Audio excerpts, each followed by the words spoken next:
One day, Gautama Buddha is on his way from Rajgriha to Varanasi. This path is known to him. His pace is slow, the forest around him is pleasing to his heart. At 2 o'clock, he stopped at a roadside village for begging, then entered the forest to eat quietly. At the end of that, the walk began. There, the mind concentrated. After a while, he sat under the shade of a huge tree, his mind absorbed in meditation. After several hours of meditation, a group of handsome young men walked past him, clearly excited about something. Many of them have musical instruments in their hands. The young priest of the group came before the Buddha, and after a polite greeting, "Swami, have you seen any woman running this way?" Buddha asked, "Why are you looking for her?" Now that the young group told their story in detail, "We are all residents of Varanasi city.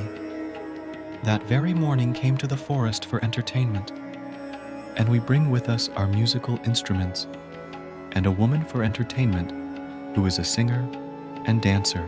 After we ate and drank, danced and sang, we passed out from exhaustion and fell asleep.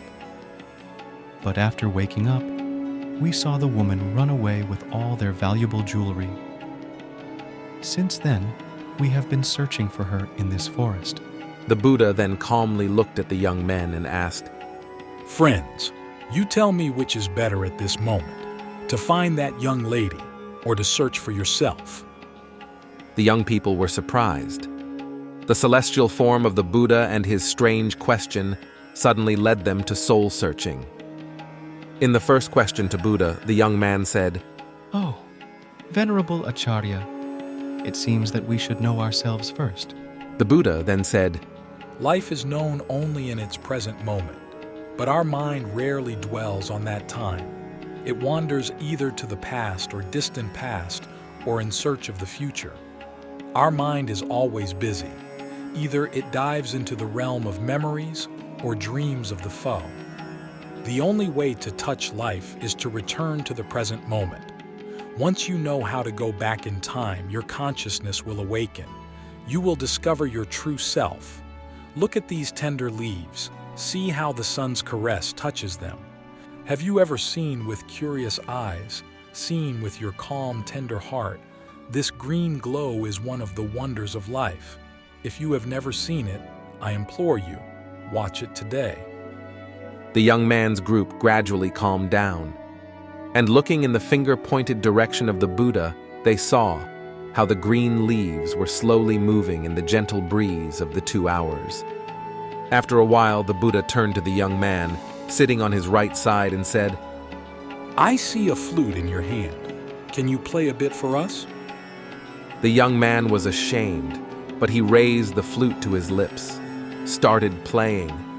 Everyone listened intently.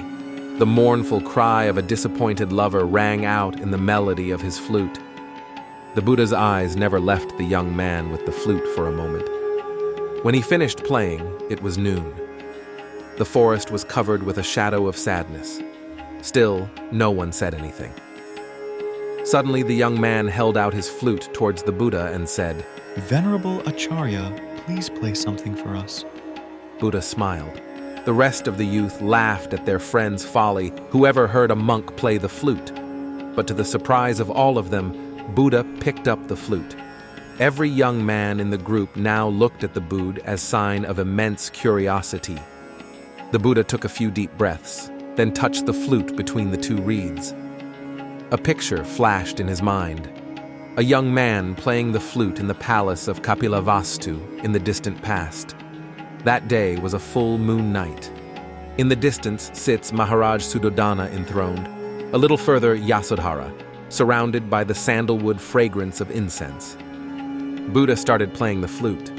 The soft sound of that flute gradually covered the entire forest like a gathering cloud, and then it became 1,000 lotuses, each petal shining in 6 different colors. It seemed that not one, as if all the wonders of the whole world had been resounded by the flute of 10,000 musicians. All the colors and objects of the world had been resounded. That melody is as light as a blowing wind, yet as swift as a sudden raindrop.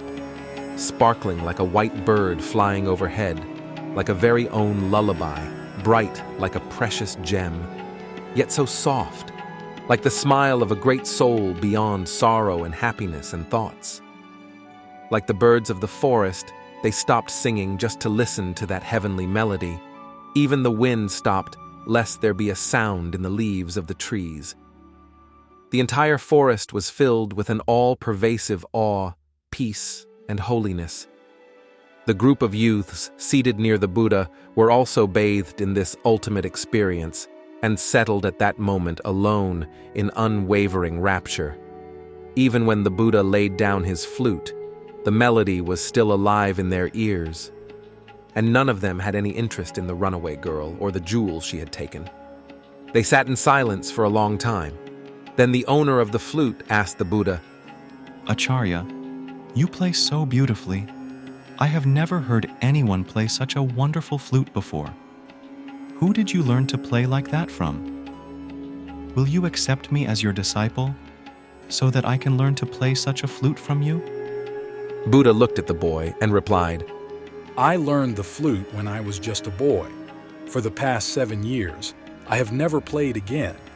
But my flute sounds better today than it used to. How is that possible, Acharya? asked the young man. How is your playing improved if you have not played for the past 7 years? In reply, the Buddha said in a calm tone, Playing the flute does not depend only on constant practice. Today I play better than ever because I know my true self. You can never reach the highest level of art or craft until you find the limitless beauty of your own heart. Then the fortunate group of young people learned from the Buddha, know the 4 noble truths and the 8 noble paths taught by him. At their pleading request, the Buddha accepted them as disciples, instructing them to go to Isipatana to learn the rest of the career from the monk Kaundinya. Said that he would meet them soon. This night, Gautama Buddha spent that alone in the forest. The next day, he crossed the Ganges and traveled eastward. So we tell at the end of the story, the moral is, true happiness and mastery in life come not from external pursuits, but from understanding and connecting with one's inner self through mindfulness and self-awareness.